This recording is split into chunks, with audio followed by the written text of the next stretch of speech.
Olá, turma! Então, agora a gente vai dar continuidade às aulas de Geografia e História. A primeira parte da aula, que foi ao vivo, a gente estudou um pouquinho sobre como a Geografia e História está norteada ali na BNCC, né? E como trabalhar ela na educação infantil, de certa forma, né? Agora, a gente vai focar mais no ensino fundamental, tá? A terceira teleaula é mais voltada para essa transição, né? E tentar entender também esse trabalho da Geografia e da História no ensino fundamental, mas muito focado na transição da educação infantil para o ensino fundamental. E a quarta teleaula, que também vai ser trabalhada nesse vídeo, é mais voltada para o ensino do terceiro ao quinto ano no ensino fundamental, tá bom? Então, aqui a gente tem alguns princípios mais simples, né, da geografia e da história para trabalhar no primeiro e no segundo ano, e aí alguns raciocínios mais complexos, alguns conteúdos mais complexos para trabalhar no terceiro e quarto e quinto ano, tá bom?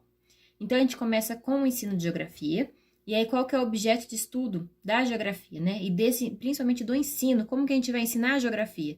É pensando nas ações humanas, como que ela é constituída na sociedade e como que ela se insere e modifica o espaço existente no planeta, tá?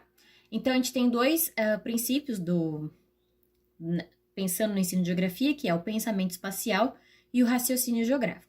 O pensamento espacial, ele quer dizer sobre a maneira pela qual nós nos orientamos. Então, é a parte de cartografia, de mapas, de localização. Então, essa parte da gente se orientar no espaço e como a gente manipula esse espaço. E o raciocínio geográfico, aí fica a parte de território, de clima, relevo, todas essas questões naturais, componentes naturais e físicos, né? Na localização espacial, tá? E pensando, então, agora no raciocínio geográfico, a gente tem alguns princípios dentro do raciocínio geográfico. Então, esses princípios é como trabalhar o raciocínio geográfico na escola, tá? Então, a gente trabalha através de analogias, sempre tentando pensar alguma coisa que que a criança já conheça, já tenha alguma familiaridade, né? Então, fazer alguma analogia, alguma conexão. E aí, também é importante fazer a diferenciação do que ela conhece, do que ela não conhece, a distribuição, como que se localiza no ambiente, pensando em planeta, primeiro com espaços menores, né? Então, primeiro a gente pensa em escola, bairro, depois cidade, estado, enfim, e assim vai aumentando o pensamento e a localidade mesmo, tá? Pensar na extensão, no tamanho e a ordem que se localiza os espaços, tá? Geográficos. Aí depois a gente já vai então para o ensino. Isso é importante. No ensino de geografia, a gente tem algumas unidades temáticas importantes, que é o sujeito e o seu lugar no mundo. Então, isso é muito ligado com a noção de identidade que a gente vem construindo lá na educação infantil. Por isso que eu falo para vocês que é uma transição, né? Então, conexões e escalas, aí já vai entrar um pouco a cartografia, o mundo do trabalho, forma de representação e pensamento espacial, natureza e ambiente, qualidade de vida, né? Então, tudo isso a gente vai fazendo um raciocínio crescente, né? Começa primeiro ali na escola, família, enfim, e depois vai crescendo. Por isso que eu falo para vocês que é uma transição da educação infantil, né? E aí depois a gente vai para o ensino de história, então, nos anos iniciais. Então, o que é o ensino de história? Ele tem sido compreendido, basicamente, a gente tem que pensar o que é o ensino de história antigamente. Por exemplo, o que eu tive na escola, né? A gente conheceu o passado, de alguma forma, com alguns fatos históricos mesmo, né? Então, a gente vai conhecendo através de documentos, enfim, dos livros. E aí, o que a BNCC vem propor, então, agora? A partir de agora, como que a gente vai ter como foco a história? Ensinar os fatos históricos para compreender o presente e a realidade que nós estamos. Então, não mais conhecer a história porque é simplesmente uma disciplina, mas não, tentar aplicar ela, mostrar a importância dela no nosso dia a dia, tá? Para a criança. E aí ela vem com alguns debates, né? Em relação à consciência histórica, que a criança tem que ter noção de passado, presente e futuro, conhecer o passado para compreender o presente, para poder prever o futuro também. Então, uma parte que eu chamo muita atenção de vocês é que nessa questão de presente, passado e futuro, para as crianças ainda do primeiro e segundo ano, é uma noção um pouco abstrata, né? Então, ali é o momento que eles estão mesmo consolidando aquele conhecimento de dia e noite, ontem e hoje. É muito comum a gente escutar ainda crianças falando sobre, é porque amanhã eu fui na padaria. Então, ainda é muito comum eles não terem ainda consolidado esse conhecimento. Já era para estar, mas tem crianças ainda que vão estar consolidando esse conhecimento, tá? Então, tomar um pouco de cuidado com essas questões de presente, passado e futuro para trabalhar com eles, mas é importante, claro, inserir e começar a ter esse trabalho, tá? E aí ela vem falando um pouquinho sobre a atitude historiadora, que o professor tem que tentar trabalhar a história no ensino fundamental através de uma atitude historiadora. Então, tem um tema, basicamente, como que eu posso dizer para vocês? Eu já tinha colocado isso até na próxima aula, mas acho que fica muito pertinente falar agora. É tentar colocar a criança como se ela estivesse descobrindo a história naquele momento. Então, é basicamente um jogo. Ele é o historiador, e aí ele vai investigar o que se passou. Então, você vai dar um problema para as crianças, né? Aí você pode dividir em grupos, enfim, é uma sugestão de atividade, né? Mas para a gente entender essa questão de atitude historiador, vai ser atitude histórica, né? Vai ser basicamente isso. Você vai dar pistas para eles e eles vão ter que montar o cenário passado. E aí você começa com coisas mais recentes e depois vai crescendo, né? O raciocínio, até para uma história mais distante, como o descobrimento do Brasil, enfim. Essas questões, tá? E aí sempre tentar colocar o aluno como pesquisador, através de fontes históricas. E aí ela vai falando um pouquinho do processo de produção do conhecimento em história. Então, primeiro a identificação, depois a comparação, contextualização, interpretação e análise daqueles fatos históricos que você apresentou, tá bom?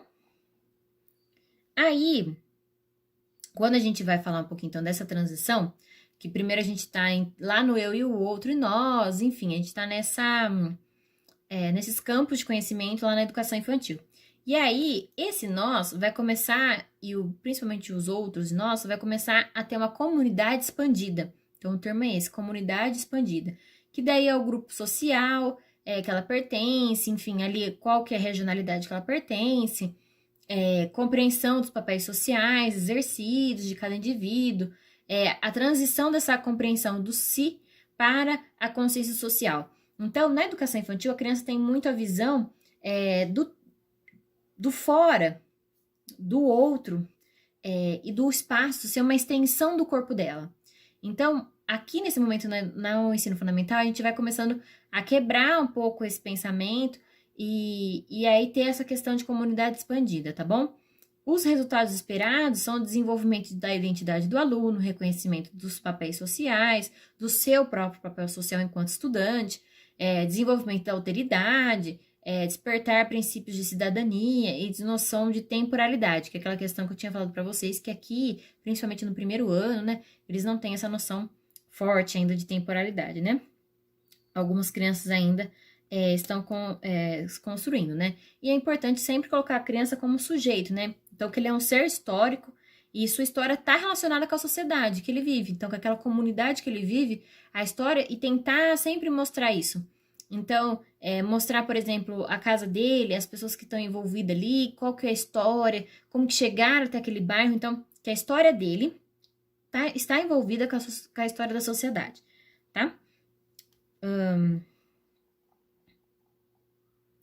É muito legal fazer nessa questão uma linha do tempo para relacionar. Então, por exemplo, os pais daquelas crianças chegaram naquele bairro em 60, 64, por aí, que é a época da ditadura.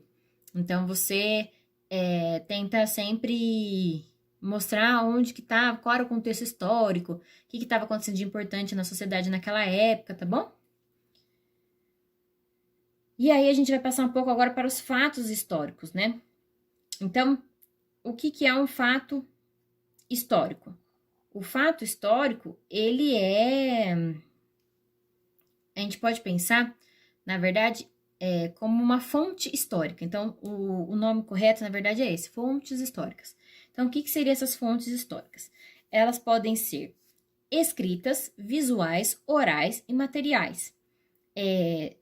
As fontes históricas são objetos, são registros, são resquícios do passado, né? Então, ela usa a palavra restígios, mas acho muito difícil. Então, resquícios do passado. Quando a gente pensa em histórias orais, então, nessas fontes orais históricas, né? Então, quando um avô conta, ou uma pessoa mais velha do bairro conta como era o bairro antes de ser, por exemplo, asfaltado. Então, isso é muito legal. Então, a gente tem algumas categorias de fontes históricas, isso é importante gravar, tá? As escritas, as visuais, as orais e as materiais. E levar sempre como fonte de informação. Então, essas fontes históricas, elas são fontes de informações. E elas podem ser registradas, então, de diferentes formas. E o que é importante é sempre observar aquilo que você tem como uma fonte. Então, por exemplo, minha avó já faleceu, mas ela tinha um diário. Então, nesse diário, ela conta algumas coisas que aconteceram ali. Então, se eu olhar para aquele diário como uma fonte de informação, então ela é uma fonte histórica. Entenderam? Então, a fonte histórica, ela não tem que ter um registro num órgão, nem nada disso. O que conta para ser uma fonte histórica é como eu vou olhar para aquele objeto, para aquela história, para aquela oralidade, para aquela história oral, né? Como que eu vou olhar para aquele quadro, para aquela foto. E aí, se eu olhar ela como uma fonte de informação, então eu pego, por exemplo, uma foto e mostro para a criança, olha, essa foto, olha aqui atrás, ela era em tal lugar e ali tinha árvore, hoje não tem mais árvore, é um prédio. Então, isso é legal observar e é uma fonte histórica, certo? E aí, a gente volta para aquele conceito de tempo, o tempo na história. Então, o tempo na história, a gente tem algumas categorias temporais, sendo ela o tempo natural. O tempo natural seria a estação do ano, ciclos lunares, gerações humanas, então isso é um tempo natural. O dia, ou ontem, hoje, enfim, dia, noite, isso é um tempo natural. O tempo cronológico é aquilo que a gente conta no relógio, no calendário, então a gente chama de tempo cronológico.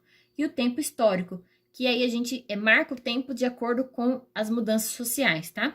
Então, algum fato histórico muito importante acontece, então ali aquilo lá marca a temporalidade. Então, por exemplo, um fato histórico que é muito marcante na nossa vida, né? É o nascimento de Cristo. Então, quando a gente tem o nascimento de Cristo lá no ano 0, né?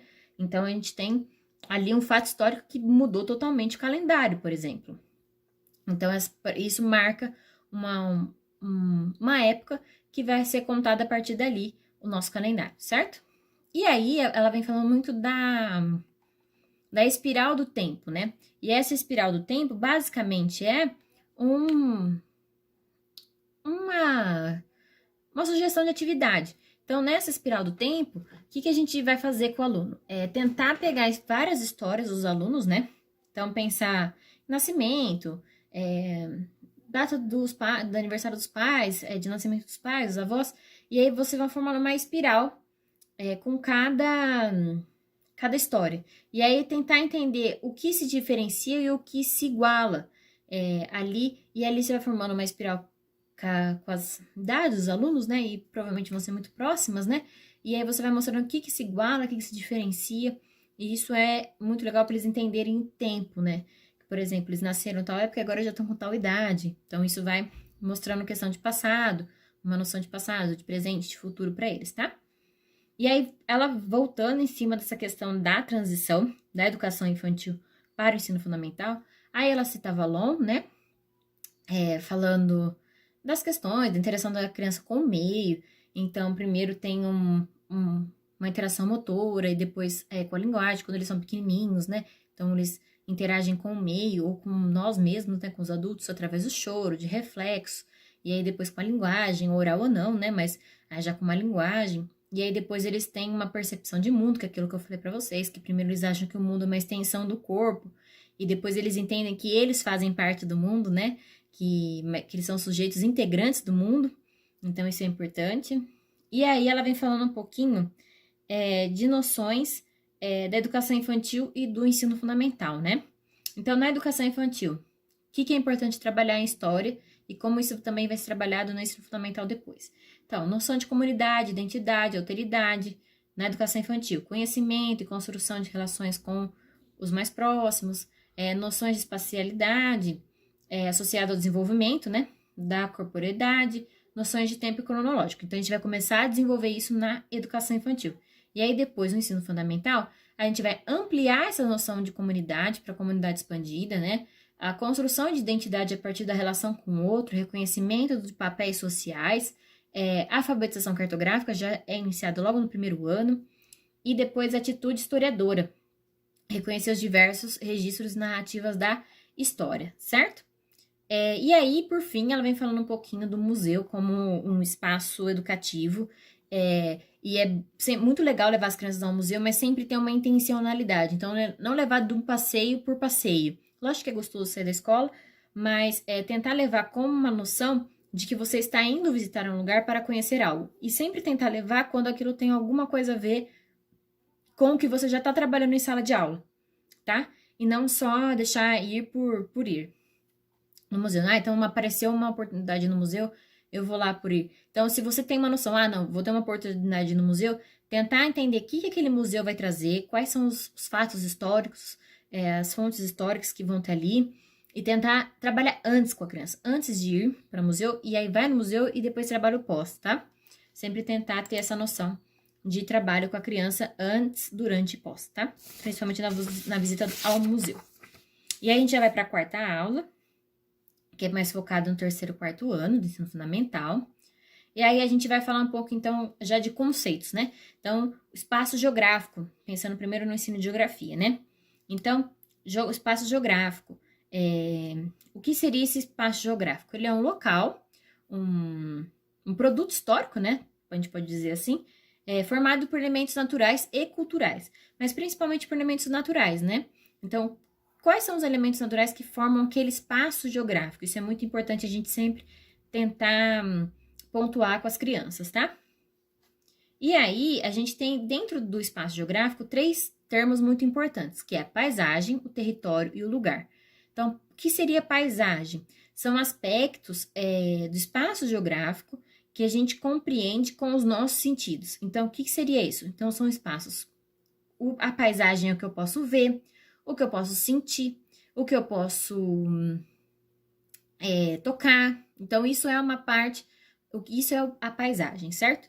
Então, por exemplo, pensando numa praia. Na praia, então, na questão visual, vai ver o mar, vai ver pedras, areia, enfim. No sentido do tato, vai tocar na areia, vai sentir o gosto da água salgada, que é diferente. Enfim, vai escutar o barulho do mar, um barulho diferente dos outros lugares. Então, tem um cheiro característico, né? Então, é através dos nossos sentidos. O território, o território é mais aquela questão de delimitação de espaço e questão de fronteiras. Então, até aqui é São Carlos, daqui para lá é Ibaté, daqui para lá é Araraquara. Então, isso é o território. Questões espaciais, o que é delimitação de espaço, o que é fronteira, essas questões que a gente trabalha em território. E lugar, ele tem mais a ver com afetividade, com o sentimento que eu tenho por aquele local. É mais aquele sentimento de pertencimento. Então, lugar é mais uma questão de pertencimento a algum local, tá? E aí, depois a gente já vai para a questão de história. A gente estava falando de geografia, agora para história. Então, aqui a gente vai para análise de documentos históricos. Então, primeiro a gente estava trabalhando com investigação, enfim, com uma atitude histórica. E agora a gente vem para análise mesmo, analisar documentos, né? E aí a gente tem como fonte histórica escolar 2 principais, a ilustração e fonte de informação.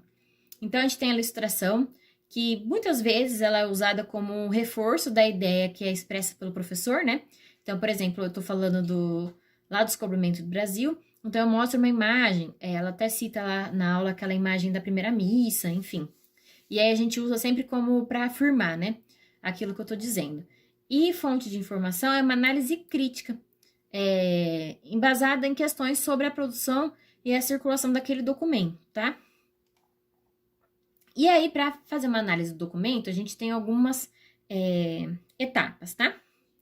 seriam elas, então, identificação, informação e finalidade. O que eu trabalho na identificação? Que documento é este? Qual é o tipo? Onde foi produzido? Quando foi produzido? Então, se a gente vai pegar uma foto ou um quadro, pensar tudo nisso, né? Onde foi produzido, de quem qual foi o tempo, quem é o autor, enfim. E aí a informação. O que ele informa? O que aquele quadro passa, por exemplo? Como ele apresenta essas informações? E aí descrever em detalhes isso, tá? E sobre o que ele fala? E a finalidade. Qual é o seu objetivo? Ele atende a alguma intenção? Ele tem alguma intenção? Passar alguma coisa? O que é a intenção daquele quadro? Atingir os objetivos? E para quem que ele fala? Isso é muito importante entender o para quem, tá? E aí, tentar trabalhar sempre a geografia e história de forma interdisciplinar. Como que trabalhar, então, geografia e história de uma forma interdisciplinar? É você pensar que o foco, ele é o ser humano. A ação humana é o foco das duas disciplinas. Então, entender, por exemplo, geografia, você foca nas mudanças do espaço e nas representações, e história, você foca nas ações humanas durante o tempo, considerando acontecimentos e seus agentes, né? Ali da história. E aí, então, quer dizer o quê? Que as mudanças no tempo e no espaço têm a influência humana. Então, a partir disso que você pode integrar as duas disciplinas, tá? E aí ela traz algumas propostas interdisciplinares. Então, por exemplo, entender os processos migratórios, analisar mapas, história oral e os saberes geográficos. Transformações na paisagem ao longo do tempo, que aí você vai precisar de fontes históricas para saber quais foram as mudanças na paisagem. Então, você vai estar trabalhando as duas disciplinas ao mesmo tempo, tá? E tem a educação ambiental, que é relacionadas a mudanças tecnológicas, os processos de produção, e a sociedade e o consumo também altera muito o meio ambiente, certo? E aí a gente vai para, então, as leis que basicamente define, né? Deixa eu ver se tem mais alguma coisa para falar sobre essa questão de... depois ela traz uma outra proposta, que seria um guia de viagem. Então, esse guia de viagem, além de você falar de espaços pensando na paisagem, você também vai falar de fatos históricos que aconteceram, e aí assim você forma um guia de viagem, tá? E ela vai falar um pouquinho sobre a formação do território, né? Nossa formação do território, pensando também no desenvolvimento da sociedade. E aí, aqui a gente tem que pensar muito nos processos migratórios, né? Então, a gente teve alguns processos migratórios muito importantes no Brasil, né? Que faz essa nossa cultura ser tão heterogênea, né? A gente tem culturas diferentes de norte a sul do Brasil. E quais são esses motivos? Por que isso acontece, então? E aí, pensar nesses processos migratórios. Então, a gente tem a escravidão, que é um processo que o pessoal veio da África para o Brasil de forma escrava, então não foi uma forma... não seria boa vontade a palavra, mas não veio livre, né? Então veio de uma forma forçada para o Brasil, mas eles constituem, então, essa nossa identidade também. Uma migração indígena, que eles saíam lá das comunidades e vinham para as cidades para poder trabalhar de forma escrava, muitas vezes, ou iam para as fazendas também de forma escrava. A imigração europeia, que aí não, aí eles vieram de livre-arbítrio, né? Eles escolheram vir para cá. Alguns, outros, eles vinham de forma forçada, no sentido de que eles iam ser presos lá, então vem colonizar o Brasil, que aí você não vai ser preso. Enfim, tem a questão também mais para frente, pensando nas reformas industriais, né? Nas revoluções industriais, a gente tem o êxodo rural, então o pessoal sai do campo, que o Brasil sempre foi muito forte na agricultura, mas antigamente muito mais, sai do campo e vem para a cidade para trabalhar, e aí causa... até a questão para a educação é muito importante, esse êxodo, né? Esse pessoal vindo para a cidade, que aumenta as escolas, precisa do aumento de escolas, precisa de uma capacitação para esse pessoal trabalhar nas indústrias, né? E aí a gente tem também a questão da emigração brasileira. Então, essa emigração brasileira, que é muitas pessoas saindo do Brasil para ir morar em outros países, tá? Isso é muito também importante focar com as crianças. Lembrar sempre que imigração é quando alguém vem, emigração é quando alguém sai do país. Imigração é o que acontece dentro do país, tá? Deixar esses termos bem claros. E aí a gente tem, pensando nessa nossa formação de sociedade, de cultura muito diferenciada, a gente tem as leis que até então o ensino ele era muito focado com uma visão europeia, né? A gente tinha uma visão muito europeia, eurocêntrica do conhecimento. Então a gente traz, pensando nessa nossa constituição cultural e de identidade, principalmente na história e da cultura afro-brasileira e na cultura histórica indígena, né? Então, por exemplo, na lei, a gente tem duas leis. Então, a gente teve uma primeira lei lá em 2003, que é a 10.639, que altera a LDB e é obrigatório ter um ensino da história e da cultura afro-brasileira em todos os estabelecimentos de ensino, tá? Em todos os currículos. E aí, então, passou um tempo depois da implementação dessa lei, as pessoas percebem que faltou a história, principalmente dos indígenas, que é basicamente nossos antepassados, né? Eles já estavam aqui e aí a gente não trabalha essa cultura. Então, a lei 11.645 de 2008 vem incluir de forma obrigatória o ensino sobre a cultura dos povos indígenas. E aí lembrar sempre que essa comunidade indígena são povos. Cada comunidade tem suas tradições, tem sua língua, tem seus conhecimentos, enfim. Outra coisa muito importante que eu queria deixar saltar aqui para vocês, né?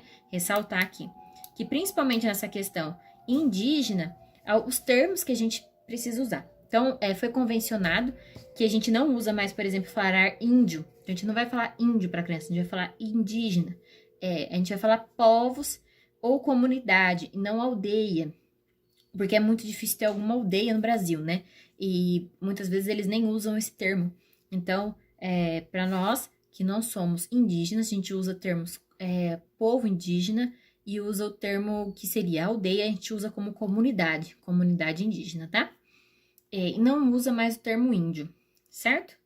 E aí, qual é a importância dessas leis? Ela afirma o direito à diversidade, né, etnorracial, rompe o silenciamento dos currículos e essa questão eurocêntrica, né, e valoriza a história e memória das identidades e dos sujeitos que já viviam ou que fizeram parte da nossa história de maneira tão importante, né?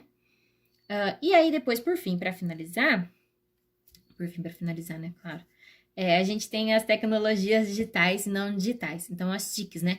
Hoje a gente até mudou já esse termo, né? Agora é TIDICs, mas na prova provavelmente ainda vai cair com esse termo TICs, tá? As TICs é educação.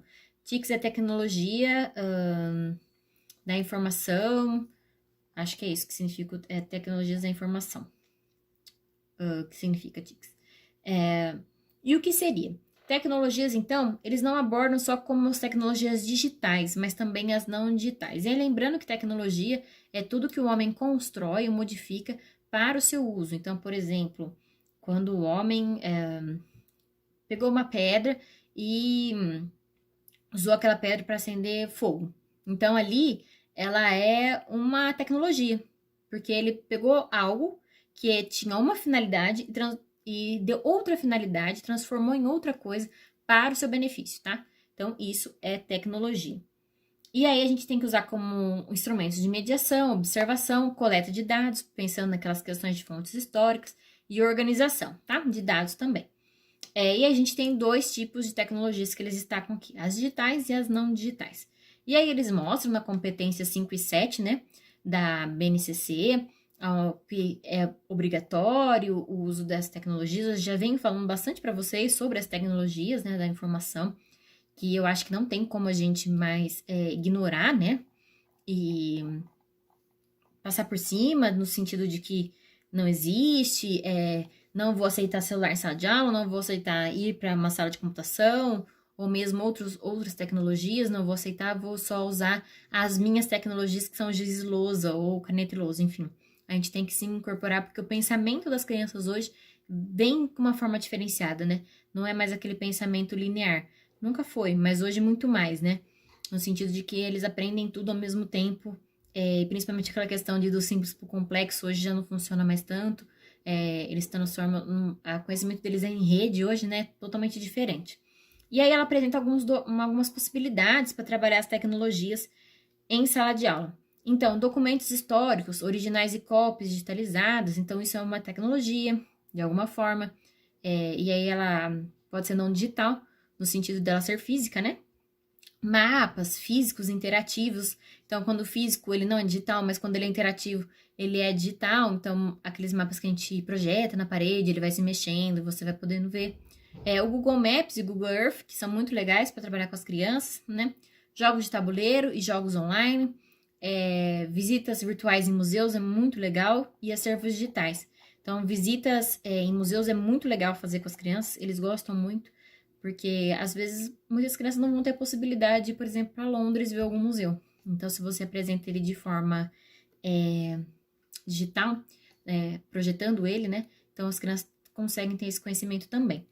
E aí, depois, por fim, ela vem apresentar alguns recursos didáticos digitais, né? Que são sites e jogos que podem ser usados. Eu acho muito interessante depois, posso até copiar isso aqui e colocar lá no grupo, de diferentes sites que podem ser entrados para colorir mapas, jogos de mapas, jogos da origem africana, projetos de detetive do passado, são bem legais e eu acho que é interessante mandar para vocês, tá? Então, sobre o ensino de História e Geografia é isso. Espero que vocês tenham uma boa prova, tá?